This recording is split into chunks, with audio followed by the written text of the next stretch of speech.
यमुना वनचारी यमुना विजय राधा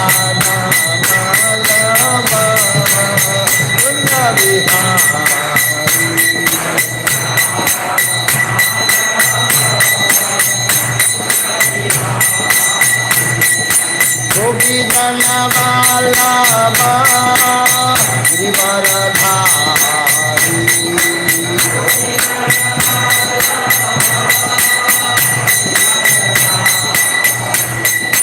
गोपी जन वल्लभा गिरिवरधारी गोपी जन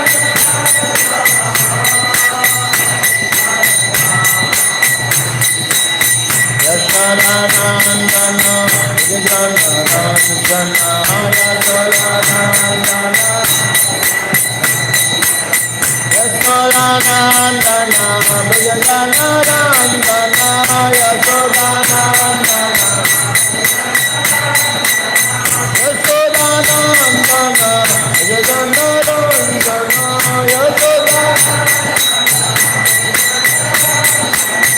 यमुना तीरा वनचारी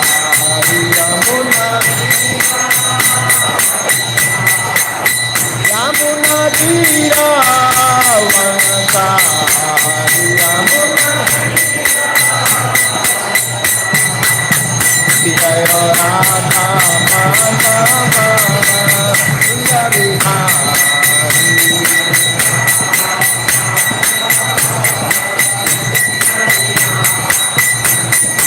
गोपी जन वल्लभा गिरिवरधारी गोपी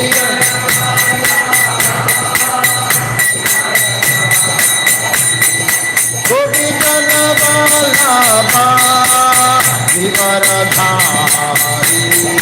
गोपी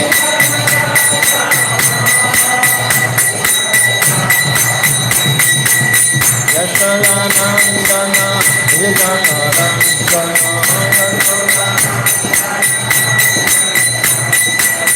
यशोदानंदन जनरंजन यशोदानंदन यमुना तीरा वनचारी यमुना तीरा वनचारी यमुना विजय राधा माधव कुंज बिहारी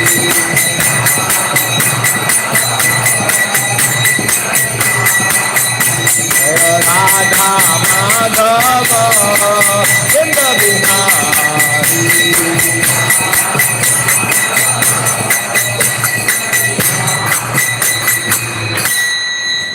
जम विष्णुपाद परमहंस परिवदकाचार्य अष्टोत्तर सत श्री श्रीमद अभयचरणार विंद भक्ति वेदांत स्वामी प्रभुपाद की अनंत कोटि वैष्णव विंद की भगवद गीता यथारूप की हृदय गोट प्रेमानंदे विष्णुपाद कृष्ण कृष्ण कृष्ण कृष्ण ओम नमो भगवते वासुदेवाय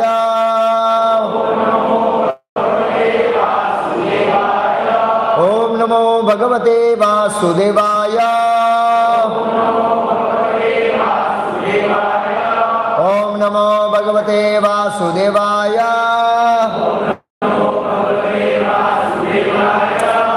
भगवद गीता यथारूप अध्याय 10 परमेश्वर का ऐश्वर्य श्लोक संख्या 31 पवनः पवताम अस्मि रामः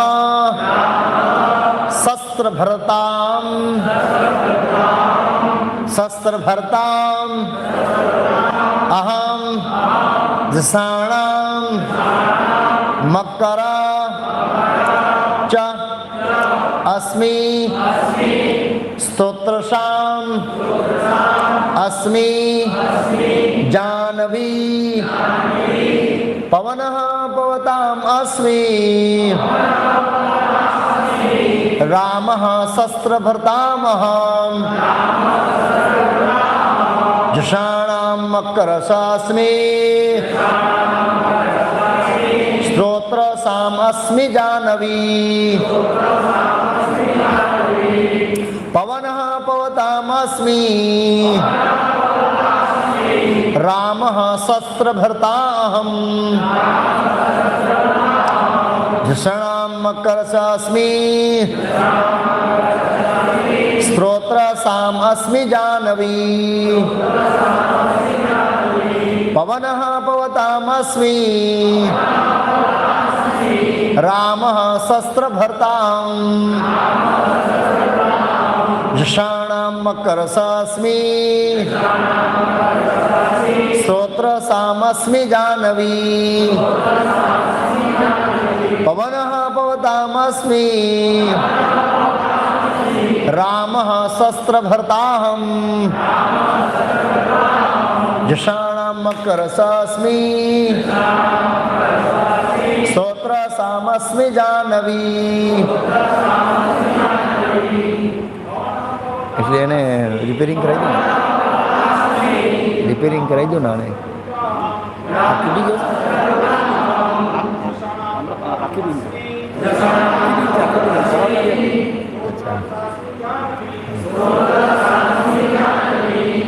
रबर बांध दो।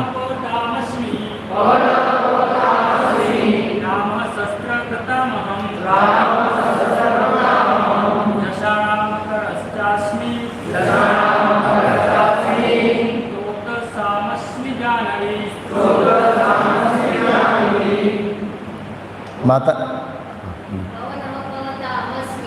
पवन पवता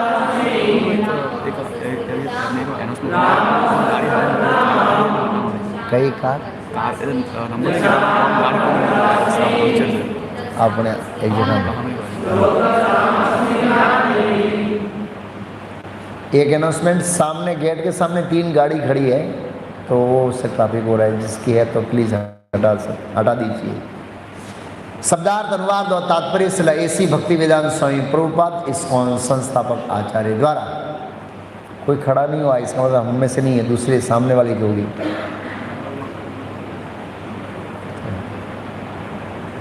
शब्दार्थ अनुवाद और तात्पर्य शिला एसी भक्ति वेदांत स्वामी प्रभुपाद इस्कॉन संस्थापक आचार्य द्वारा। पवनः वायु पवताम पवित्र करने वालों में अस्मि हूँ रामः राम शस्त्र भरताम शस्त्रधारियों में अहम में जषाणाम मछलियों में, मछलियों क्यों लिखा है पता ही नहीं है, जलसरों में जो भी है मछली। मकरः मगर च भी अस्मि हूँ स्तोत्रसाम प्रभावान नदियों में अस्मि हूँ जानवी गंगा नदी।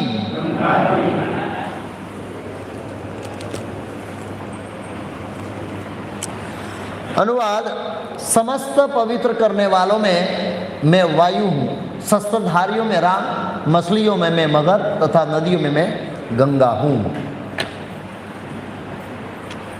तात्पर्य, समस्त जलचरों में मगर सबसे बड़ा और मनुष्य के लिए सबसे घातक होता है, अतः मगर कृष्ण का प्रतिनिधित्व करता है। ओम अज्ञानतिमिरान्धस्य ज्ञानाञ्जनशलाकया चक्षुरुन्मीलितं येन तस्मै श्रीगुरुवे नमः। नमो ओम विष्णुपादाय कृष्णपृष्ठाय भूतले श्रीमते भक्तिवेदांत स्वामी इति नामिने। नमस्ते सारस्वते देवे गौरवाणी प्रचारिणे निर्विशेष शून्यवादी पाश्चात्यदेशनानिरे। श्री कृष्ण चैतन्य प्रभु नित्यानंद श्री अद्वैत गदाधर शिवासादि गौर भक्तवृंद। हरे कृष्णा कृष्ण कृष्ण कृष्ण हरे हरे, हरे राम राम राम हरे हरे। 10वां अध्याय परमेश्वर का ऐश्वर्य। अर्जुन ने नम्र प्रार्थना किया था भगवान श्री कृष्ण के ऐश्वर्यों को बताने के बारे में, जिसका अर्जुन का उद्देश्य था अपने लिए नहीं, अर्जुन के लिए, हमारे लिए था। भगवान का ऐश्वर्य जानने से स्वाभाविक हमारी आसक्ति भगवान के प्रति होगी कि भगवान कृष्ण कितने महान हैं। एक तो ये उद्देश्य था अर्जुन का। अर्जुन चाहता था कि लोग कृष्ण के ऐश्वर्य को जानें। अर्जुन को तो स्वयं पता था, क्योंकि पिछले श्लोकों में 10वें अध्याय के 4-5वें श्लोक में अर्जुन ने स्वीकार कर लिया, पर ब्रह्म परम धाम पवित्रम परम भवान पुरुषम शाश्वतम दिव्यम आदिदेवम अजम विभु, सब कुछ स्वीकार कर लिया। लेकिन ये जो भगवान के ऐश्वर्य का वर्णन है, ये अर्जुन हमारे जैसे बद्ध जीवों के लिए पूछ रहा है। अगर भगवान अपने स्वयं अपने मुख से इन ऐश्वर्यों को वर्णन करेंगे और हमारे जैसे बद्ध जीव सुनेंगे, तो हमें कृष्ण की महानता पता लगेगी। स्वाभाविक रूप से इस भौतिक जगत में कोई भी व्यक्ति किसी महान व्यक्ति के शरणागत होता है, ये स्वाभाविक है। कोई महान होता है तो स्वाभाविक उस जीव के प्रति कोई शरणागति लेता है। तो अर्जुन ये बताना चाहते हैं कि कृष्ण से महान कोई नहीं है। तो कृष्ण मनुष्य नहीं है, लेकिन आध्यात्मिक जगत में, भौतिक जगत में, दोनों में कृष्ण से महान कोई नहीं है। इस तरह के सिद्धांत को प्रस्तुत करने के लिए अर्जुन ने प्रश्न पूछा था। प्रश्न नहीं पूछा था, नम्र प्रार्थना किया था कि आप अपने देवी ऐश्वर्यों से इस भौतिक जगत में जो व्याप्त है उनको बताइए। तो अर्जुन का एक उद्देश्य था हमारे जैसे बद्ध जीवों में श्रद्धा उत्पन्न करना। दूसरा अर्जुन का उद्देश्य था कि हम डायरेक्ट कृष्ण का चिंतन नहीं कर सकते अभी बद्ध अवस्था में, पूर्ण रूप से निमग्न नहीं हो सकते हैं। भैया आवेश से मना बुद्धि उस स्तर पर वर्क नहीं कर सकते हम लोग, मतलब पूर्ण रूप से मन और बुद्धि कृष्ण में लगाकर भौतिक कार्य नहीं कर सकते हम लोग। अर्जुन पूर्ण मन और पूर्ण बुद्धि लगाकर पूर्ण निशाना के साथ बाण छोड़ सकता है, सामने वाले को मार सकता है। हम लोग उस स्तर पर नहीं हैं। हम भगवान का नाम ले रहे हैं, बाण मारने की छोड़ो, नींद आ जाती है मतलब बद्ध अवस्था में। तो जो लोग रागानुभक्ति के स्तर पर है, वो पूर्ण मन और पूर्ण बुद्धि कृष्ण में लगाकर भौतिक कार्यों को अच्छी तरह से कर सकते हैं। इसलिए तो भगवान ने आदेश दिया 8वें अध्याय में, माम अनुस्मरस्स युद्धस्स मयो अर्पित मनोबुद्धि, मेरा स्मरण करते करते हुए तुम युद्ध करो। तो स्वाभाविक रूप से भगवान ऐसा कोई भी उपदेश नहीं देते हैं जो सामने वाला पालन करने में सक्षम नहीं है। सामने वाला का जो पालन करने का सक्षम है, उसको ही ऐसा उपदेश देते हैं। मेरे गुरु भाई है महोत्सव दास, अमेरिका में रहते हैं। तो पहले उन्होंने एक दिन के अंदर 1200 पुस्तक एक एक व्यक्ति को समझाकर सेल की थी। ये वहाँ है, कहाँ पर है प्रभु महोत्सव दास, कौन सी, शिकागो में, रोड पर फॉरेनर लोगों को गीता इसको रख दीजिए, इसको ठीक कर दीजिए, गीता और भागवतम देते रोड पर। ऐसा नहीं है कि 1000 गीता किसी के घर रख दिया, ऐसा नहीं है, एक एक समझा कर। तो लास्ट टाइम उन्होंने रिकॉर्ड तोड़ा था पूरे वर्ल्ड के अंदर। एक दिन के अंदर उन्होंने 1200 भगवत गीता और भागवतम दोनों मिलाकर बांटे। अमेरिका की बात कर रहा हूँ, विदेशियों को, हिंदुओं को नहीं, मुसलमानों और क्रिश्चियनों को। फोटो बताऊंगा, मुसलमान है दाढ़ी वाड़े वाले। तो भक्ति विकास महाराज ने कहा ये तेरे लिए कुछ नहीं है, 1500 करो एक दिन में। कितना करो? हाँ, परसों उन्होंने 1500 कर दिया। तो महाराज ने मेल फॉरवर्ड किया था कि आपने जो टारगेट दिया वो पूरा हो गया। आपने जो टारगेट दिया वो पूरा हो गया। तो कहने का मतलब गुरु जो आज्ञा देता है वो शिष्य की क्षमता को देकर देता है। अगर गुरु ऐसी आज्ञा देता है जो शिष्य पालन नहीं कर सकता है तो गुरु अपराध होगा। और गुरु कभी भी शिष्य को अपराध में डालना नहीं चाहता है। आप समझिए, गुरु चाहता है कि शिष्य मेरी आज्ञा का पालन करे। तो गुरु को पता है इसका सामर्थ्य कितना है, तो सामर्थ्य देकर ही आज्ञा देते हैं। ऐसे ही भगवान अर्जुन को माध्यम बनाकर भौतिक जगत के जीवों को, इवन अर्जुन को ऐसी आज्ञा देते हैं जो अर्जुन पालन कर सके। अगर कोई व्यक्ति भगवान की आज्ञा का पालन नहीं कर सकता तो भगवान की अवज्ञा होगी। क्या होगी? भगवान की अवज्ञा। और अवज्ञा होने का कड़ा दंड भुगतना पड़ता है। एक हमारे एक भक्त है, उससे डिस्कशन हो रहा था, एडवोकेट है, तो बोला कोर्ट ने एक ऑर्डर दिया था कलेक्टर को कुछ करने के लिए और उन्होंने कलेक्टर ने वो ध्यान नहीं दिया। तो कोर्ट को फिर से रिमाइंडर भेजा कि आपने जो ऑर्डर दिया कलेक्टर ने किया नहीं। तो कलेक्टर के ऊपर नोटिस गई कि आपने हमारी आज्ञा का अवज्ञा क्यों किया, आपको उपस्थित होने पड़ेगा अहमदाबाद हाई कोर्ट में। आप सोचिए, एक कोर्ट का इतना क्या रहता है ऑर्डर कि एक लेटर दिया आपने पालन नहीं किया, उसका जवाब देने के लिए उपस्थित होना पड़ेगा। कलेक्टर में डिस्ट्रिक्ट लेवल का बहुत बड़ा व्यक्ति है। एक भौतिक उदाहरण दे रहा हूं, मतलब उन्होंने कोर्ट की आज्ञा का अवज्ञा किया, अवज्ञा मैंने ध्यान नहीं दिया। तो कोर्ट उनको रिमाइंड करना चाहते हैं कि आप हमको इतना चीप मत लो, हमारा छोटा सा लेटर है, उसकी आगे का पालन आपको करना पड़ेगा, आप चाहे कितने भी बड़ी व्यक्ति हो। मैं कह कलेक्टर को भी कोर्ट में खड़ा होना पड़ता है? हाँ, बोला करना पड़ता है। अगर कोर्ट ऑर्डर देगी तो हाजिर होना पड़ेगा उनको, इतना सत्ता है। तो अगर कोई भगवान की अवज्ञा करता है तो फिर उसकी तो अधोगति होगी ना। श्रीमद् भागवत में बताया कि जो भगवान की अवज्ञा करता है उसकी अधोगति होती है। बहुत सुंदर श्लोक है, एक जगह 11वें स्कंद में है कहीं, जो भगवान की आज्ञा का अवज्ञा करते हैं उसकी अधोगति होती है। तो भगवान ने अर्जुन को ये आदेश दिया, मयो अर्पित मनोबुद्धि माम अनुस्मरच्छ। सॉरी, श्लोक भूल गया, लाइन उल्टा हो। तस्मात् सर्वेषु कालेषु माम अनुस्मर युद्धस मयो अर्पित मनोबुद्धि। हाँ, तो भगवान ने दिया है कि तुमको युद्ध भी करना है और सेम टाइम बुद्धि और मन मुझ में भी लगाना है। तो भगवान अर्जुन को ऐसी आज्ञा कोई नहीं देंगे जो अर्जुन कर नहीं सकता है, क्योंकि उसकी भगवत अवज्ञा होगी। किसकी अवज्ञा होगी?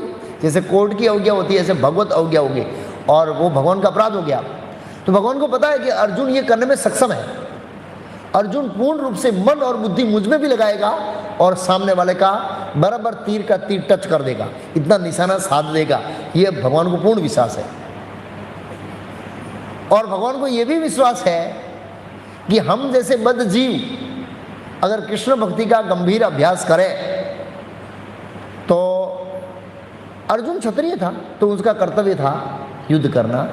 हम क्षत्रिय नहीं, हम वर्णाश्रम से भी बाहर है, शूद्र के लेवल में भी नहीं आते। प्रभुपाद जी का एक लेक्चर था न्यूयॉर्क के अंदर कि अगर कोई व्यक्ति वर्णाश्रम धर्म का पालन नहीं करता है, ब्राह्मण क्षत्रिय वैश्य शूद्र ब्रह्मचारी गृहस्थ वानप्रस्थ संन्यास उसके स्तर पर नहीं है, तो पशु समान है, वो तो मनुष्य की श्रेणी में आता ही नहीं है।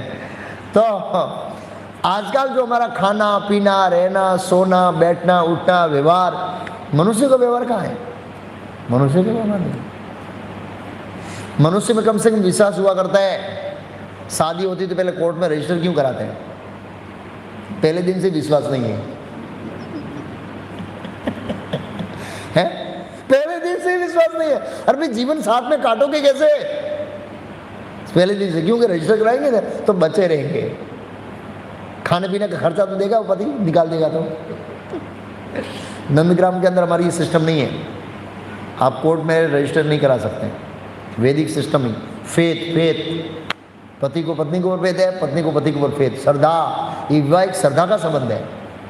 ये थोड़ा ही कोई एग्रीमेंट का संबंध है। आज ये एग्रीमेंट का संबंध हो गया है, कोर्ट में जाके एग्रीमेंट करते, हाँ उससे मैंने मैरिज किया, मैंने उससे मैरिज किया, बस। और कोई होगा तो कोर्ट में बीच में डालेंगे, आप हमारी समस्या का क्या करो, समाधान करो। तो वो क्या करेगा बेचारा समाधान? 6 महीने तक समझाता है, कोर्ट भी 6 महीने तक काउंसलिंग करता है, पता आपको, कि डाइवोर्स मत करो। अब पता नहीं है क्योंकि आप लोग गए नहीं इसलिए। कोई मुझसे बात कर रहा था पर उसमें डाइवोर्स ले रहा हूँ ऐसे, मतलब नया व्यक्ति था, ऐसे ही दुखी था बेचारा। बोला 6 महीने तक काउंसलिंग चलेगी। मैं बोला अच्छा है ना, वो समझा देगा तो फिर शांति हो जाएगी। नहीं, बोला वो समझने वाले तो नहीं है प्रभु जी ऐसे। जो भी है। हाँ, तो अगर जीव चाहता है और गंभीर होता है तो हम भी भगवान कृष्ण का पूर्ण स्मरण करते हुए संसारी कार्य को कर सकते हैं। ये प्रैक्टिस की बात है। और हमारा वो लेवल भी नहीं है कि भगवान बोलेंगे तुम इसके तीर का तीर मारो और मेरा स्मरण करो, वो नहीं है लेवल। तो हम हमारे लेवल से कैसे भगवान का स्मरण कर सकते हैं, ये अर्जुन का प्रश्न है। कि जो लोग, अर्जुन कहता है मेरे जैसे उन्नत है, वो तो कृष्ण का स्मरण किसी भी अवस्था में कर सकते हैं भौतिक जगत में। लेकिन जो जीव उन्नत नहीं है और साधना भक्ति के स्तर पर है, हम अभी साधना भक्ति के स्तर पर है। कौन सी भक्ति के स्तर पर है? साधना, मतलब कुछ साधन करके हम सिद्धि प्राप्त करना चाहते हैं, जिसको कहते हैं साधना सिद्ध, कृपा सिद्ध और नित्य सिद्ध। सिद्ध मतलब सिद्धि, जो भगवान के धाम जाते हैं उसको कृपा सिद्ध, साधना सिद्ध, नित्य सिद्ध। तो नित्य सिद्ध मतलब हमेशा भौतिक आध्यात्मिक जगत में रहते हैं, भगवान के साथ आते हैं और वापस चले जाते हैं, ऐसे नित्य सिद्ध पार्षद कहते हैं। फिर एक कृपा सिद्ध, जिसको भगवान ने कृपा कर दी, अहेतु की कृपा, कोई कारण नहीं है और सिद्धि मिल गई, उनको कहते हैं कृपा सिद्ध। और जो साधन भक्ति करके सिद्धि प्राप्त करते हैं उसको कहते हैं साधना सिद्ध, जिसने साधना के माध्यम से सिद्धि प्राप्त की। सिद्धि मतलब जन्म मृत्यु जरा व्याधि पे विजय प्राप्त की, भौतिक जगत के दुखों से विजय प्राप्त की, उसको कहते हैं साधना सिद्ध। तो हमारा जो लेवल है साधना सिद्ध है। हम साधन करते हैं। साधन क्या करते हैं? भगवान का नाम लेते हैं, शास्त्र पढ़ते हैं, श्रवण करते हैं, प्रसाद लेते हैं, भक्तों का संग करते हैं इत्यादि, अर्चन पूजन करते हैं इत्यादि, इसको साधन भजन कहते हैं। तो ये साधन भजन करके हम जब अपने मन को पूर्ण रूप से कृष्ण के अंदर लगाएंगे, बुद्धि को, हाँ, और साथ साथ में सांसारिक कार्यों को करेंगे, वो हमारी सिद्धि है। अभी हम क्या करते हैं? सांसारिक कार्य करने जाते हैं तो कृष्ण को भूल जाते हैं, और कृष्ण को भजन करने जाते हैं तो सांसारिक कार्य में भूल जाते हैं। नहीं, उसमें तो नहीं भूलते हैं। याद तो रहता है। नरसिंह मेहता जैसे भूल जाते हैं, गाने बैठ गए, समय पता ही नहीं है। जो भी है, तो ये अभ्यास। तो अर्जुन ने प्रश्न हमारे जैसे बद्ध जीवों जो है साधना भक्ति के स्तर पर, कि वे लोग कृष्ण का स्मरण कैसे कर सकें, इसके प्रश्न पूछा था। तो उत्तर में भगवान कृष्ण अपने ऐश्वर्य का वर्णन कर रहे हैं कि भौतिक जगत के अंदर कोई व्यक्ति इन चीज़ों को देखे या स्मरण करे तो समझदा इनके अंदर जो शक्ति है वो मेरी है। और हम अभी तक कई सारे नाम बताए, उन सब के अंदर एक अमोघ शक्तियाँ हैं। वो सब शक्तियाँ किसकी है? कृष्ण की है। तो इसलिए भगवान एक के बाद एक अर्जुन के प्रार्थना के प्रति उत्तर में अपने ऐश्वर्य का वर्णन कर रहे हैं भौतिक जगत में। पवनः पवनताम अस्मि, समस्त पवित्र करने वालों में मैं वायु हूं। वायु है वो ये पूरे वायुमंडल को क्या करता है? शुद्ध करता है। मालूम यहाँ कुछ अशुद्ध हवा है तो वायु आएगी, उसको क्या करेगी? ले जाएगी। सुगंधी वाली हवा को ले जाएगी और दुर्गंध वाली हवा को ले जाएगी। लेकिन वायु स्वयं क्या रहेगी? शुद्ध रहेगी। देखो, यहाँ से दुर्गंध वाली वायु ली, 1 किलोमीटर के बाद उसको छोड़ देगी, वो आगे जाके अच्छी हवा आएगी। और वो सुगंध आया तो सुगंध वाली ले लेगी, दुर्गंध वाली छोड़ देगी। मतलब वो पवित्र करने वाली है, वो वातावरण को पवित्र करने वाला वायु। तो वायु इस तरह से, वायु एयर के रूप में तो पवित्र करता ही है, लेकिन वायुदेवी एक देवता है। और जब जब भगवान भौतिक जगत में आते हैं तो उनके साथ वायुदेव भी आते हैं। वायुदेव भगवान के शुद्ध भक्त हैं। भगवान राम के अवतार में वायुदेव किस रूप में आए? हनुमान जी के रूप में, कि पवन पुत्र है। और कोई पवन पुत्र का स्मरण करता है तो क्या होता है? पवित्र होता है। दुर्भाग्य है कि लोग हनुमान जी को पकड़ के बैठते हैं, हनुमान जी के स्वामी के पास नहीं जाते हैं। गुमान देव जाते हैं लोग शनिवार को, लेकिन राम का भजन नहीं करते हैं। ये अच्छा नहीं है। इससे हनुमान जी वो नहीं होंगे, प्रसन्न नहीं होंगे। हनुमान जी जब प्रसन्न होंगे जब हम किसका गुणगान करेंगे? राम का गुणगान, राम का भजन करेंगे। लोग हनुमान जी तक सीमित बैठ जाते हैं। होगी, हनुमान जी की कृपा होगी तो वो राम के पास जाएंगे, लेकिन शास्त्रीय रूप से समझना चाहिए कि हनुमान जी स्वयं राम का भजन करते हैं। ऐसे कृष्ण भगवान के अवतार में भी वायुदेव आए। किस रूप में आए? भीम वायु का अवतार है, बहुत शक्तिशाली है। और उसके बाद भी वायु के रूप में आए, वायुदेव आए। किसके रूप में? मध्वाचार्य। कौन? मध्वाचार्य वायुदेव के अवतार है, बहुत शक्तिशाली थे मध्वाचार्य। प्रसाद लेने के बाद 200 केला खाते थे। कितना? 200 केला प्रसाद के बाद। मुखवास नहीं, मजाक नहीं कर रहा मैं, मुखवास। साउथ इंडिया के अंदर उनके जीवन चरित्र था। एक बहुत बड़ा पहलवान था, भारत के समस्त पहलवानों को हरा दिया। मध्वाचार्य एक दिन जा रहे, किसी ने बोला बहुत बड़ा पहलवान है, तो मेरा अंगूठा हालांकि बता दो, अंगूठा रखा, इतना भी नहीं कर पाया, इतना भी नहीं कर पाया, क्योंकि यार ये तो भीम है पिछले जन्म में।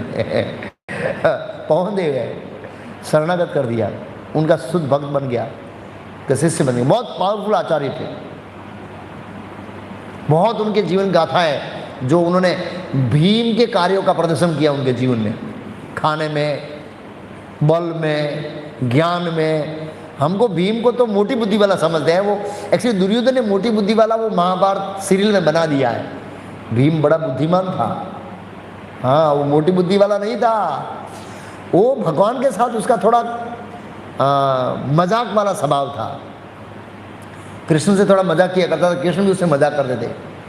एक दिन भगवान कृष्ण बैठे थे और भीम को लड्डू पसंद है, और भगवान लड्डू की थाली लेके बैठे थे, राजभोग खा रहे। ए आओ आओ भीम, लड्डू लड्डू। अच्छा तुम्हारी सासू माँ मर गई है क्या? ऐसे बोला भीम ने भगवान कृष्ण को। मतलब उनका दोनों का वो एक जोकिंग वाला स्वभाव था ऐसे। लेकिन भीम के सभी कार्य भगवान कृष्ण को प्रसन्न करने के लिए थे। जयद्रथ को सॉरी दुशासन की छाती का लहू खून पीना, ये भी कृष्ण की प्रसन्नता के लिए था। दुर्योधन की जंगा तोड़ना, ये भी कृष्ण की प्रसन्नता के लिए था। भगवान का शुद्ध भक्त कभी भी भगवान को अप्रसन्न करने जैसा कार्य नहीं करता है। तो मध्वाचार्य व्यासदेव के शिष्य, ये पवन के अवतार हैं, और करोड़ों करोड़ों आत्माओं को उन्होंने पवित्र किया है भौतिक जगत में। हजारों हजारों शिष्य थे मध्वाचार्य के, और उनकी गाथा उडुपी साउथ इंडिया के अंदर मध्वाचार्य का प्रचार बहुत ज़्यादा है। बहुत सारे मायावादियों को उन्होंने क्या किया? परास्त किया ज्ञान के अंदर, और शरणागत करवा दिया। इन्होंने शरीर नहीं छोड़ा, इस शरीर के साथ अप्रकट हो गए।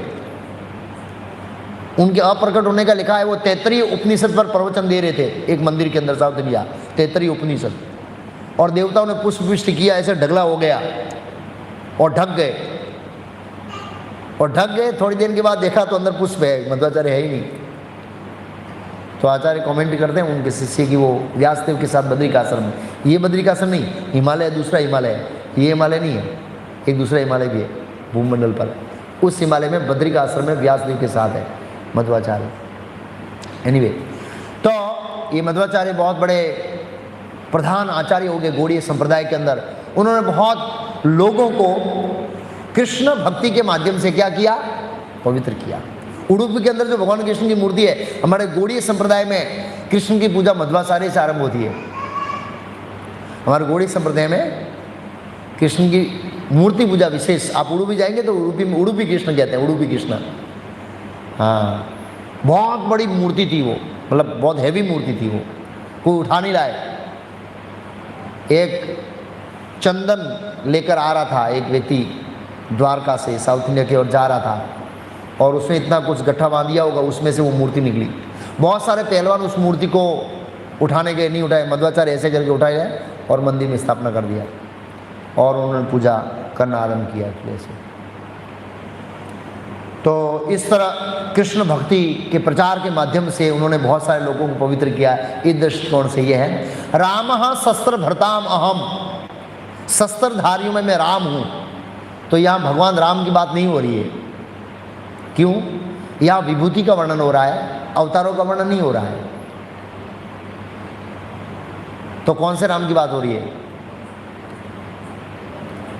परशुराम ये विभूति है, अवतार नहीं है। हम 10 अवतारों में परशुराम का नाम गिनते हैं, लेकिन वो विष्णु तत्व नहीं है, इसलिए वो विभूति मात है। एते चांस कला कृष्ण भगवान सब, एते चा अंश और कला, वो कला है, अंश नहीं है। अंश मीन्स विष्णु तत्व, कला मीन्स विस्तार के विस्तार। तो यहाँ परशुराम की बात हो रही है। परशुराम ने उग्र, परशुराम जैसे शस्त्र धारण किसी ने नहीं किया, बहुत उग्र परशु था उनका, धनुष और परशु धारण करते थे परशुराम। 21 बार उन्होंने अकेले ने समस्त पृथ्वियों के, पूरे भूमंडल के क्षत्रियों का विनाश किया था, क्योंकि वो अधर्म के मार्ग पे चल रहे थे। और उसका आरंभ कहाँ से हुआ? कार्तिक वीर्य अर्जुन। कौन? कार्तिक वीर्य अर्जुन नहीं, कार्तिक वीर्य अर्जुन के पिताजी थे मेरे ख्याल से। उन्होंने परशुराम के पिताजी का वध किया। परशुराम पिताजी का नाम भूल गया, किसको याद है? जमद अग्नि। जैसे वशिष्ठ के पास कामधेनु गाय थी, महाभारत में कथा आती है कि परशुराम उग्र कैसे हुए, कहां से उग्र हो गए, वो उसका पॉइंट कहाँ है, टर्निंग पॉइंट।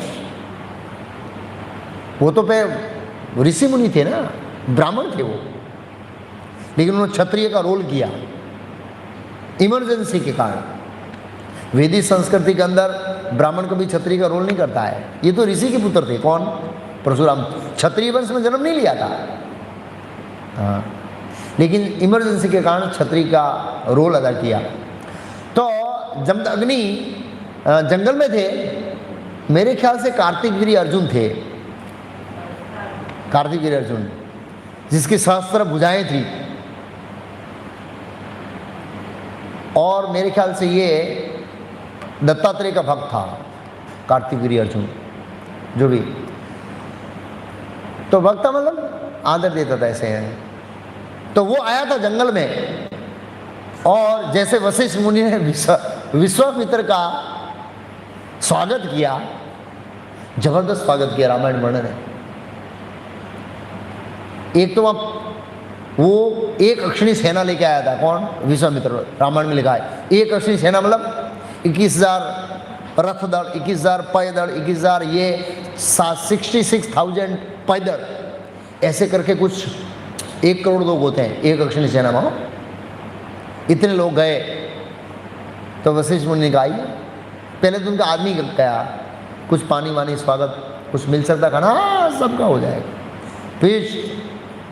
पीष्ट तैयार हो गया, सब योद्धा को बिठा दिया, कोई थाली वाली नहीं है यहाँ पर, बिठा दिया लाइन सर में, पार लेने से। बोला थाली, बोले पहले इच्छा करो कौन सी थाली चाहिए, चांदी की चाहिए, लोहे की चाहिए या सोने की चाहिए। सबने इच्छा किया सोने की, ट्रर ताली हो गई, सब आश्चर्यचकित हो गए। ये रामायण वर्णन है, मतलब दूसरे वर्जन में, वाल्मीकि रामायण नहीं, दूसरे वर्जन में, आचार्य कॉमेंट्री में भाव है। फिर बाला सर्विस करने वाले आइटम, बोला आइटम जो इच्छा करोगे वो मिलेगा। इसको गुलाब जामुन जो इसको मिलेगा, उसको सोन पापड़ी मिलेगा, उसको क्या मिलेगा, बूंदी मिलेगा, इसको ये मिलेगा, उसको खिचड़ी मिलेगा, जो इच्छा करो ऐसी आइटम आएगी। सीरियसली इतना खिलाया पिलाया, इतना खिलाया पिलाया, ओ हो, आप कल्पना नहीं कर सकते हैं। 1 करोड़ लोगों को खिलाया जंगल के अंदर। अब विश्वामित्र मुनि ने रहस्य पूछा, भी ये सब रहस्य क्या है? बोला कामधेनु है, कामधेनु गाय, वो फैसिलिटी प्रदान करती है।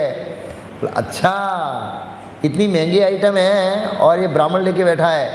राजा कौन है? मैं हूँ। विश्वामित्र राजा थे, महंगी चीज राजा के पास होनी चाहिए।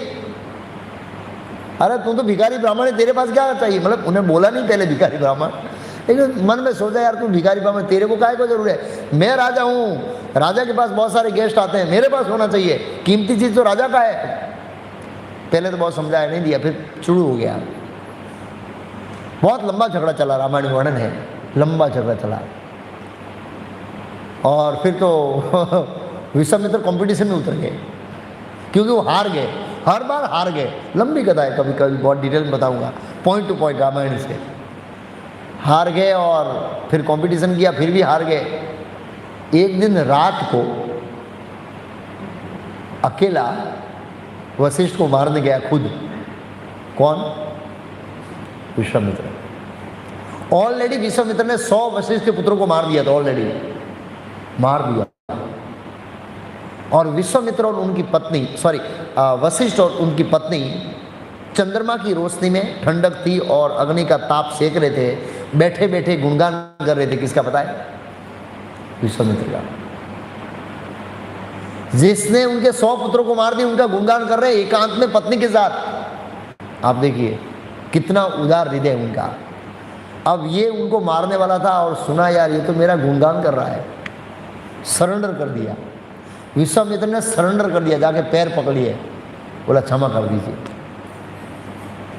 क्योंकि उनको तपस्या करके ब्रह्म ऋषि का पद चाहिए था। ब्रह्म ऋषि का पद, ये पद है, राजर्षि, ब्रह्म ऋषि, देवर्षि, ये सब पद। ब्रह्म ऋषि सबसे पद ऊंचा है, देवर्षि से भी ऊंचा है। तो ब्रह्मा जी ने कहा जब वशिष्ठ मुनि सर्टिफिकेट देंगे कि तुम ब्रह्म ऋषि बन सकता है, तभी मैं तेरे को सर्टिफिकेट दूंगा। जैसे जो है कोई जमीन एने करनी होती है ना, अब मेरे को भी क्या ऐसे उदाहरण याद आ जाते हैं क्योंकि मैं अभी इसमें पड़ गया हूँ। रिंकेश गुरु को पता है ऐसे हमारे। तो अभिप्राय, एने में अभिप्राय मांगते हैं।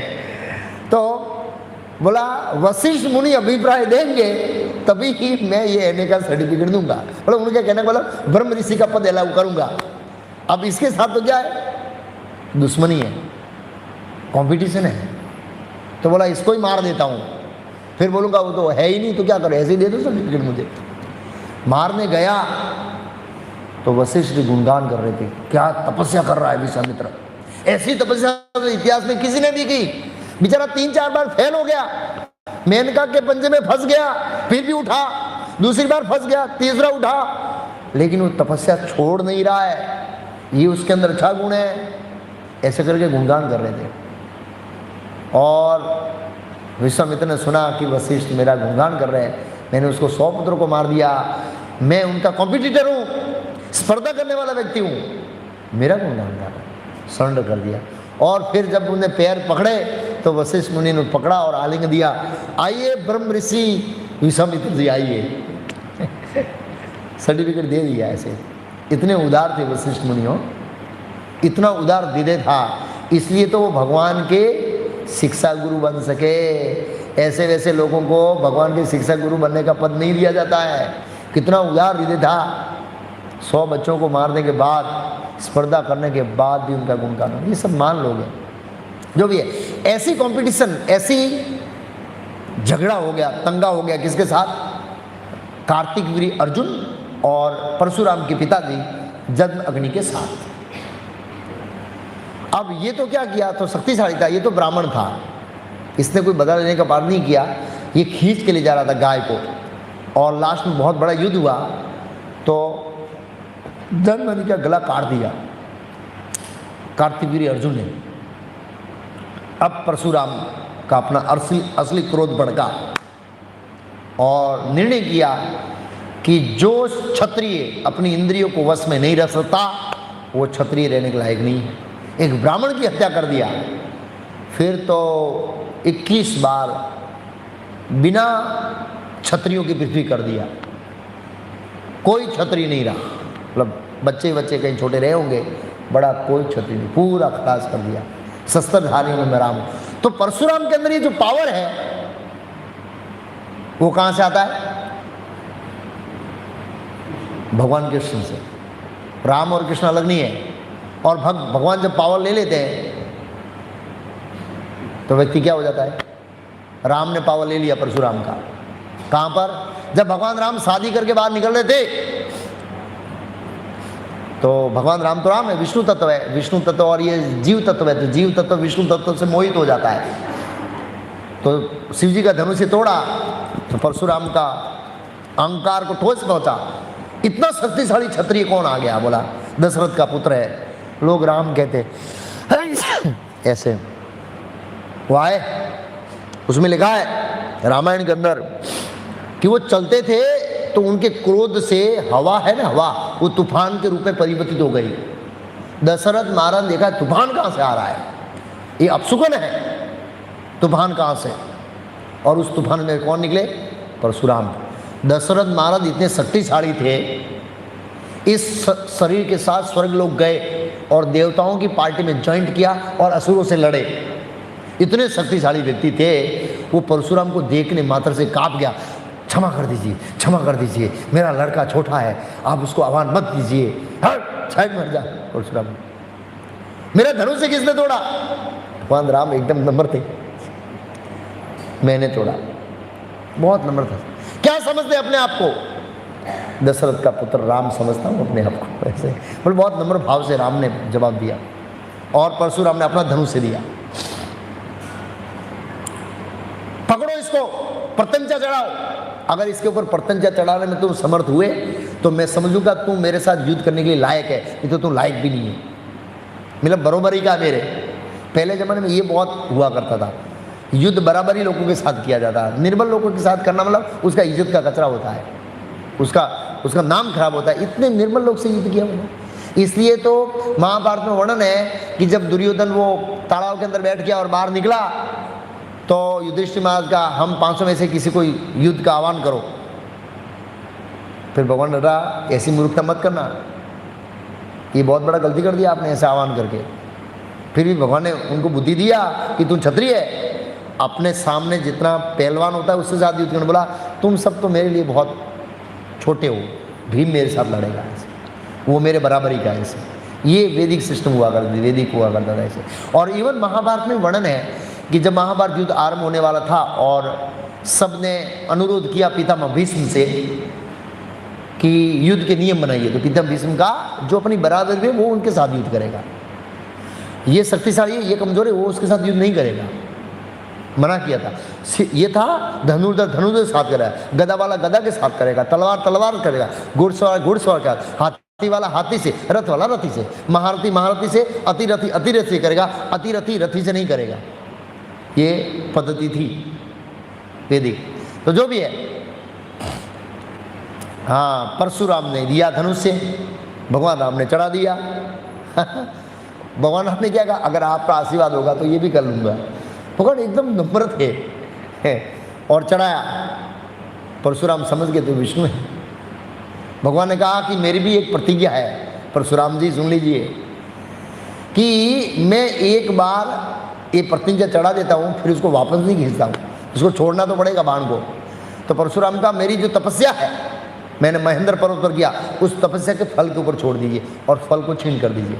तो उसमें लिखा है वो तपस्या के फल के ऊपर छोड़ी तो पूरी शक्ति चली गई। परशुराम लीला समाप्त, राम लीला स्टार्ट। परशुराम ने पूरा राम भगवान ने पूरा पावर ले लिया परशुराम, पिन नहीं, अब उनके अंदर कोई पावर नहीं। तो पावर कहाँ से आया था? राम से आया था, भगवान राम से, परशुराम के अंदर। आगे आएगा अर्जुन के बारे में आएगा, उसमें भी बताएंगे। जलसर, जितने भी जलसर प्राणी हैं उसमें सबसे खतरनाक कौन है? मगर। जैसा नाम मगर चाशनी। और प्रभुपाद जी लिखे मगर मनुष्यों के लिए बहुत क्या है? घातक है। क्या करता है? एक बार पकड़ लेता है ना तो उसको छोड़ता नहीं, ऐसे घातक है। इधर कभी कभी वो यहाँ पर निकलते रहते हैं मगर, ऐसे कोई बोलते हैं, पकड़ लेते हैं कभी कभी। स्त्रोता साम अस्मि जानवी, नदियों में मैं गंगा हूँ और भगवान ने गंगा का नाम संस्कृत में क्या बोला है? जानवी। ये माता गंगा नाम है, जानवी क्यों पड़ा है? किसी को पता है? हाथ खड़ा करेंगे। माता गंगा का नाम हम लोग गौरा आरती में गाते हैं, कहाँ गौरा आरती? जानवी तटवने जगमन लोभा, जानवी तट, वाह, ये गौरा आरती है ना उधर। हाँ, जानवी तट जगमन लोभा, ये गंगा मायापुर में थी ना जानवी। तो जानवी क्यों पड़ी? किसी को पता है? हम उस देश के वासी हैं जिस देश में गंगा बहती है और गंगा के नाम भी याद नहीं है, खाली डुबकी लगा के आते हैं हरिद्वार जाके और समझते सब पाप चले गए, अब नया पाप शुरू करूंगा। हर साल जाऊंगा, पाप धोऊंगा, नया पाप करूंगा। प्रभुपाद जी बोले इस तरह भारतीय लोग क्रिश्चियन बन रहे हैं। क्या बन रहे हैं? हर सोम से शुक्रवार को पाप करना, शनिवार को क्षमा करना और रविवार की छुट्टी रखना, सोमवार छुट्टी रविवार से शुरू कर देना, छुट्टी के दिन से। बस ऐसे चलता रहता है। ऐसे ही हम लोग पाप करते हैं, स्नान करते हैं, पाप करते हैं। लेकिन गंगा का एक नाम है जानवी। एक नाम है भगीरथी। ऐसे गंगा के बहुत सारे नाम हैं। जानवी इसलिए पड़ा कि जानू नाम के एक ऋषि थे, जानू। तो जब भगीरथ महाराज गंगोत्री से गंगा सागर तक अपने पूर्वजों का उद्धार करने गंगा को लेके जा रहे थे, भगीरथ महाराज आगे थे और जानू मुनि, गंगा पीछे थी। तो जानू मुनि रास्ते में तपस्या कर रहे थे कहीं हिमालय या हरिद्वार के आसपास, तो उनका आश्रम है वो पूरा पानी से भर दिया गया। तो जानू मुनि को गुस्सा आया, जानू मुनि को पूरी गंगा को अंदर समेट लिया। भगीरथ महाराज बोले पानी कहाँ गया यार? वो जैसे पाइप में छोड़ दे नीचे भी, जैसे खूब पानी आ रहा था, पानी दिखा नहीं रहा। तो गए जानू मुनि के पास बोला गंगा को मुक्त कर दीजिए पूर्वजों का उद्धार करने के लिए। बोले ठीक है तुम जाओ, और कर दिया, गंगा को छोड़ दिया। और भगीरथ महाराज ने उनको आशीर्वाद दिया कि आप गंगा को छोड़ेंगे तो हम गंगा का एक नाम प्रसिद्ध करेंगे, जानवी। इसलिए जानू मुनि से ये जानवी नाम पड़ा है गंगा का। पूरी गंगा पी के चौपट पानी जीरो कर दिया, कुछ दिखाई नहीं रहता। फिर भगीरथ महाराज ने प्रार्थना करने पर जानू मुनि ने उस पानी को क्या किया, और गंगा के पानी को छोड़ा, इसलिए उनका नाम है जानवी। भगवान इसलिए बोले जानवी, गंगा नहीं बोले जैसे। तो ऐसे वैष्णव, गौड़ीय वैष्णव संप्रदाय के आचार्यों के लिए और शुद्ध वैष्णव भक्तों के लिए यमुना श्रेष्ठ है हमारे लिए। क्यों पता है? जितनी भगवान कृष्ण ने यमुना में लीला किया है उतनी गंगा में लीला नहीं किया है।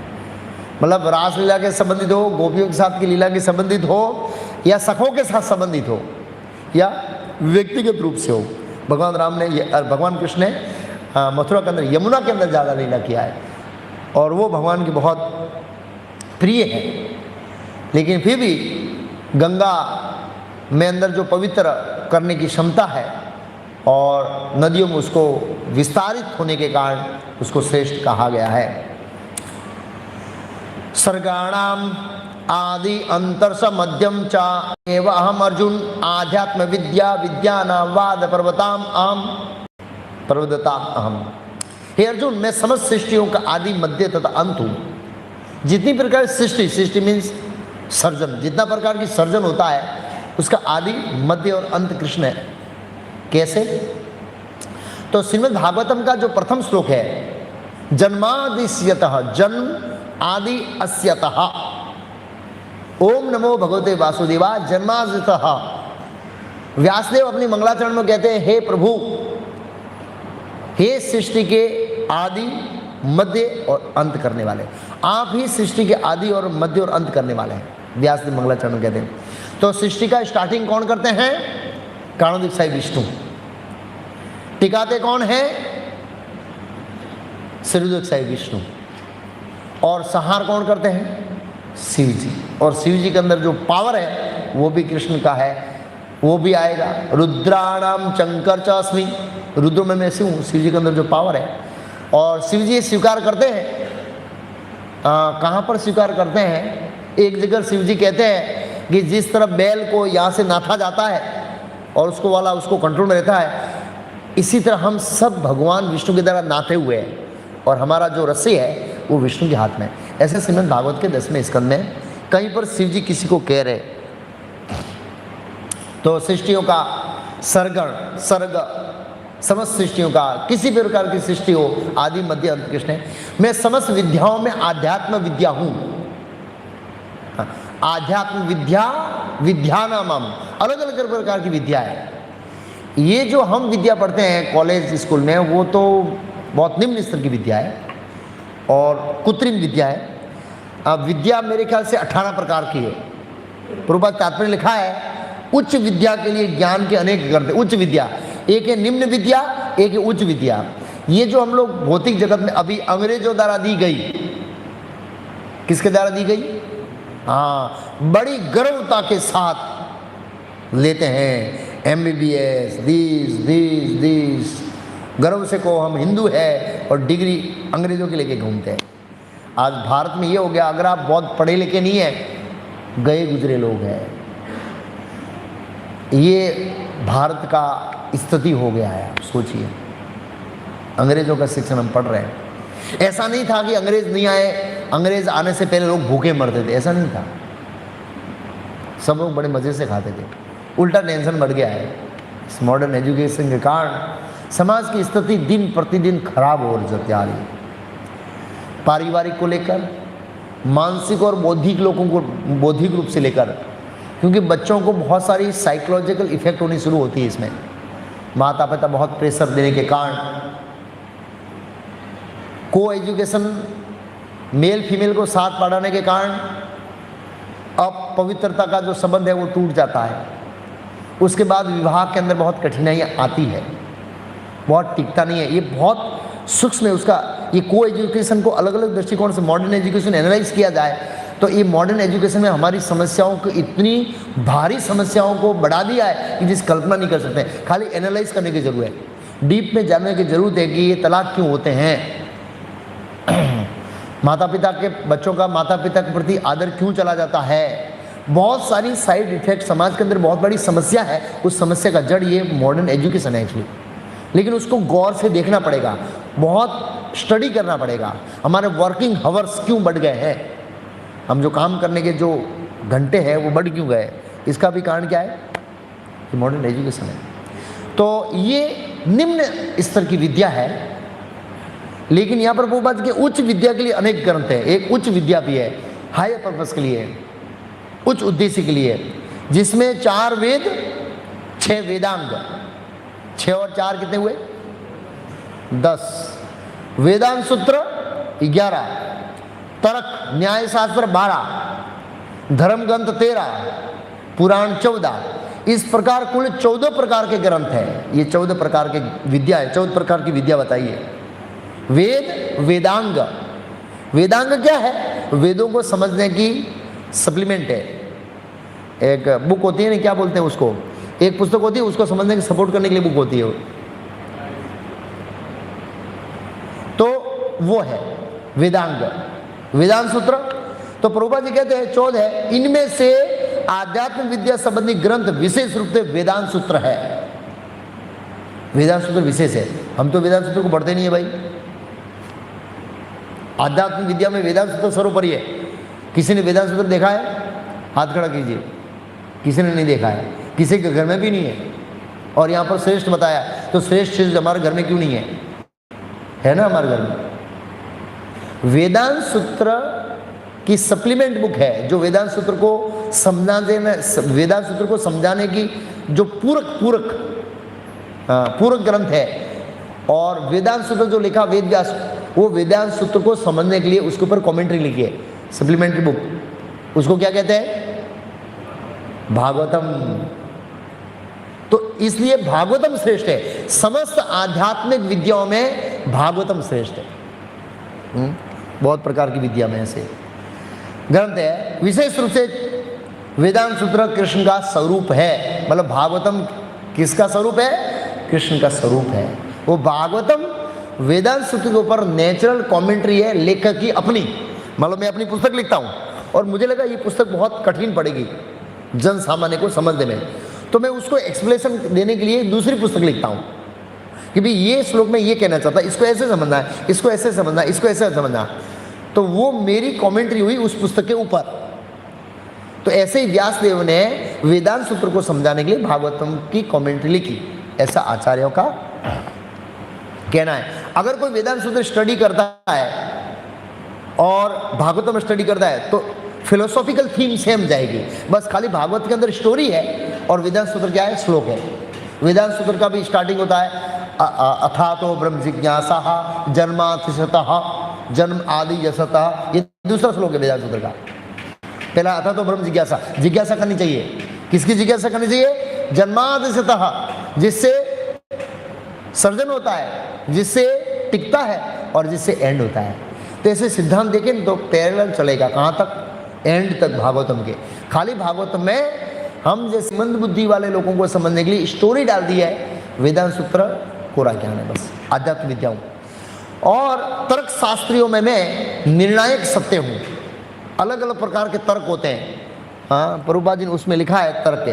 तर्क शास्त्रियों में विभिन्न प्रकार के तर्क होते हैं। प्रमाण द्वारा तर्क की पुष्टि, जिसके विपक्ष का भी समर्थन हो, जल्प जल्प एक तर्क है, हाँ? और दूसरा तर्क क्या है? वितंडा। वितंडा, जल्प, वितंडा, तांडा, ऐसे बहुत सारे तर्क है। और उस तर्कों में ये निर्णायक सत्य कौन है? भगवान कृष्ण है। प्रतिद्वंदी को हराने का प्रथम मात्र वितंडा है, किंतु वास्तविक निर्णय वाद कहलाता है। वाद, वाद, जल्प, ये जो संस्कृत पढ़ता है उनको पता है। वाद, जल्प, वितंडा, आजकल तो ये शब्द भी किसी को पता नहीं है, इसलिए निर्णायक सत्य में हूं। अक्षराणाम अकारो अस्मि द्वंद्व समासिकस्य सह अहम एव अक्षय कालो धाताम विशतो मुखम। अक्षरों में मैं अकार हूँ। प्रभुपा जी श्लोक के तात्पर्य लिखते हैं, अकार अर्थात संस्कृत अक्षरमाला का प्रथम अक्षर अ वैदिक साहित्य का शुभारंभ है। आध्यात्मिक जो चीज होते हैं ओम, सब कुछ अ से आरंभ होता है। कोई भी संस्कृत प्रोनाउंसिएशन है वो अकार से आरंभ होता है, और इसका प्रोनाउंसिएशन जो उच्चारण है वो बहुत महत्वपूर्ण रखता है वैदिक यज्ञों के अंदर।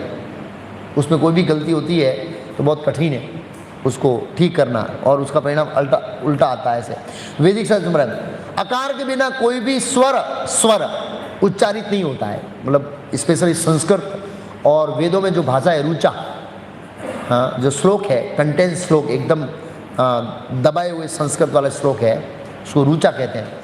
रुचाओं का उच्चारण, श्लोकों का उच्चारण, संस्कार का उच्चारण अ से आरंभ होता है। अकार उसमें कंपलसरी है, इसी ये आदि स्वर है। संस्कृत में कई तरह के सामासिक शब्द होते हैं, इसमें लगा सामासिक से स, जिसमें राम और कृष्ण है, ये दोहरे शब्द द्वंद्व कहता है। राम स कृष्ण स, राम कृष्ण स, ये संस्कृत प्रोनाउंसिएशन में काम लगते हैं। ऐसे तो जो संस्कृत पढ़ते हैं उनको ये दो शब्द पता लग सकता है ये क्या कहना चाहते हैं। इसलिए से अहम एवा क्षय कालो, क्षय मीन्स क्या?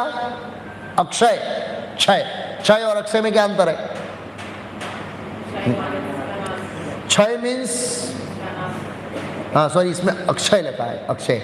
अहम एवा, वाह लिखा, वाह का मतलब जब पुण्यम करते हैं ना, वाह आगे आता है ना तो अ इधर लेने का, वो अ बन जाता है। अहम एवा अक्षय कालो, मैं शाश्वत काल हूँ। और प्रभुपाद जी ने काल में लिखा है, काल के बारे में, समस्त मारने वालों में काल सर्वोपरि है। कोई भी व्यक्ति मारता है ना, उसमें काल मारने से, क्योंकि ये सबों को मारता है, किसी को ही नहीं छोड़ता है। मैं मारूंगा, एक को मारूंगा, दूसरे को नहीं मारूंगा, तीसरे को मारूंगा, चौथे को नहीं मारूंगा, लेकिन काल पूरे ब्रह्मांड के प्राणी को मारने वाला है। ये काल कृष्ण स्वरूप है। काल कलियताम अहम, एक जगह भगवान ने कहा,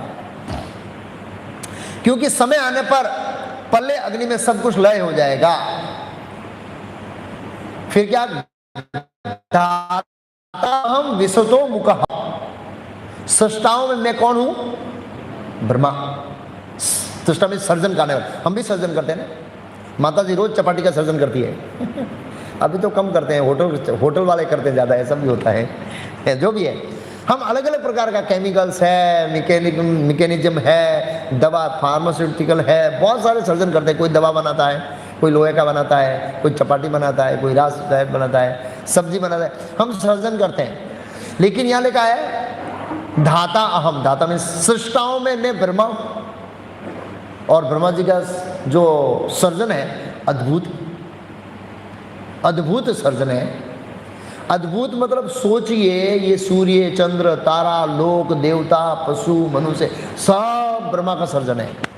और ये ब्रह्मा का सर्जन करना कोई इतनी कठिनाई नहीं है। जैसे मैंने बताया, भागवत के दूसरे स्कंद में नारद जी बताते हैं कि पिताजी ये पूरी ब्रह्मांड का जो सर्जन है वो आपके हाथ में आंवले के समान है। आप सोचिए, ब्रह्मा के लिए आंवले के समान है। तो ये पावर कृष्ण से आता है। ब्रह्म संहिता में एक श्लोक है, ब्रह्म संहिता में एक श्लोक है, उससे पहले श्रीमद् भागवत में दूसरे स्कंद में वर्णन है ये पावर कृष्ण से कैसे आया, कैसे ब्रह्मा में सृष्टा है, और क्यों नहीं देवराज इंद्र इत्यादि क्यों नाम नहीं लिया सृष्टाओं में। वो भी सर्जन करते हैं कुछ प्रकार का। इसलिए करते हैं कि इस ब्रह्मा जी के अंदर जो पावर कृष्ण आया, कैसे आया? जब ब्रह्मा जी जन्मे थे तो स्वयं पता नहीं था। जैसे हम जन्मते ना, हमको पता नहीं हम कौन है, कहाँ से आए, हमको तो खैर समझने में बुद्धि लगती है। लेकिन ब्रह्मा जी जब जन्मे तुरंत उनकी बुद्धि मैच्योर थी, और मैच्योर बुद्धि होने के, परिपक्व बुद्धि होने के कारण ब्रह्मा जी सोचते मैं कौन हूँ, कहाँ से आया हूँ, ये कमल की डाली कितनी डाउन है, बहुत डाउन है, पूरे ब्रह्मांड में अंधेरा ही अंधेरा था, पता ही नहीं लग रहा है क्या करूँ। परमात्मा हृदय में बैठा था, बोला हृदय अशुद्ध है, अंधेरा है तेरे हृदय में, इसलिए बाहर अंधेरा है, अंदर अंधेरा है इसलिए बाहर अंधेरा है। अंदर प्रकाश डालो तो बाहर दिखेगा क्या है, कहाँ से आया, कहाँ नहीं आया, ये कमल का नाल कहाँ है, उसका सोर्स कौन है, सब कुछ पता लगेगा। तो भाई अंदर प्रकाश कैसे आएगा, बोला तपो, एक आवाज आई तपो। भगवान कृष्ण ने अदृश्य रूप में तपस्या किया। भौतिक जगत में बाई बॉर्न जीव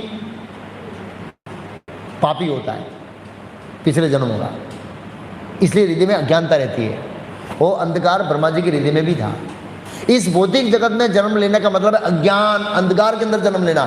स्वयं ब्रह्मा जी का जन्म भी अज्ञान के अंदर हुआ है। शिव जी एक दूसरे तत्व है, उनका प्राकट्य भी ऐसे ही हुआ है। मेरा नाम क्या है पूछा ब्रह्मा जी को, मेरा काम क्या है, मेरे रहने का स्थान कहाँ है, सब बताइए मुझे, और ब्रह्मा जी ने बताया। तो तपस्या किया, हृदय शुद्ध हुआ, तो फिर भगवान कृष्ण प्रकट हुए। फिर भगवान ने ब्रह्मा जी को ज्ञान दिया हृदय में। ब्रह्म हृदय आदि कवि, मंगलाचरण में व्यासदेव कहते हैं कि आदि कवि ब्रह्मा जी के हृदय में आपने ज्ञान प्रकाश किया। उस ज्ञान के बल पर ब्रह्मा जी क्या कर पा रहे हैं, सर्जन करने के लिए ज्ञान चाहिए ना, प्लेन बनाने के लिए ज्ञान चाहिए, उड़ाने के लिए ज्ञान चाहिए। हम नहीं बना सकते ना, उड़ा सकते प्लेन, नहीं उड़ा सकते हैं। सब चीज को करने के लिए नॉलेज चाहिए, और ब्रह्मा जी के पास सबसे ज्यादा खतरनाक नॉलेज है। और वो नॉलेज कहाँ से आया, भगवान कृष्ण से आया है। तो ब्रह्मा जी सेकेंडरी क्रिएटर है, उनको ज्ञान दिया है, उसको निमित्त बनाया है। ब्रह्मा जी के बारे में एक ब्रह्म संहिता में बहुत सुंदर श्लोक है। यस, क्या श्लोक है, भास्वान यदा सम सकलेषु निजेषु तेजः सौकीय कियात प्रकट्यत अपिहि तद्वत् अत्र ब्रह्मा एष जगदण्ड विधान कर्ता गोविंदमादि पुरुषम तमाम भजामि। पन्ना खोला और ब्रह्मा जी का श्लोक निकल गया। ब्रह्मा जी को पता है ये सीएम दास, इसके हृदय में अज्ञान है, कहाँ ढूंढेगा, मैं बताऊंगा, इस श्लोक पर ही मेरा श्लोक है।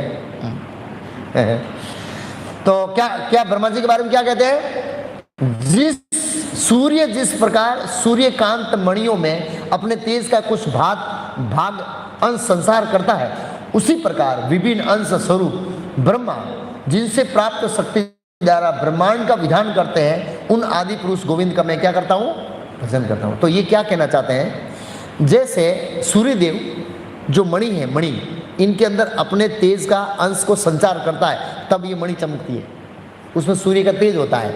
ऐसे ही भगवान का अपने तेज का एक अंश किसमें डाल दिया, इसलिए ब्रह्मा जी चमक रहे हैं, इसलिए ब्रह्मा जी के ज्ञान से बैठे बैठे काम हो रहा है। तो ये तेज कृष्ण का है। अच्छा, टाइम हो गया है, महत्वपूर्ण श्लोक तो रह गया। क्या श्लोक रह गया, मृत्यु सर्वहरम चाहम, मैं मृत्यु रूप में आऊंगा, आपका सब कुछ ले लूंगा। हाँ, इस दुनिया में मृत्यु सबका सब कुछ ले लेता है, परिवार, देश, सम्मान, मित्र, सगे, बुद्धि, शरीर, बुद्धि तो रहती है, मतलब दूसरी बुद्धि मिलती है उसको, सब कुछ ले लेता है, कुछ नहीं छोड़ता है। वो भी कृष्ण है। तो भगवान का दो रूप है, कानो काड़ो, यमराज काड़ो, काड़ो तो काड़ो। एनीवे, तो मृत्यु के बारे में अगली बार इसको चर्चा करेंगे। ये बहुत महत्वपूर्ण विषय है कि कैसे मृत्यु के रूप में भगवान सब कुछ लेते हैं और क्यों लेते हैं, उसको डिटेल में समझेंगे। श्लोक संख्या 34 से अगली बार चर्चा करेंगे। हरे कृष्णा। अनाउंसमेंट।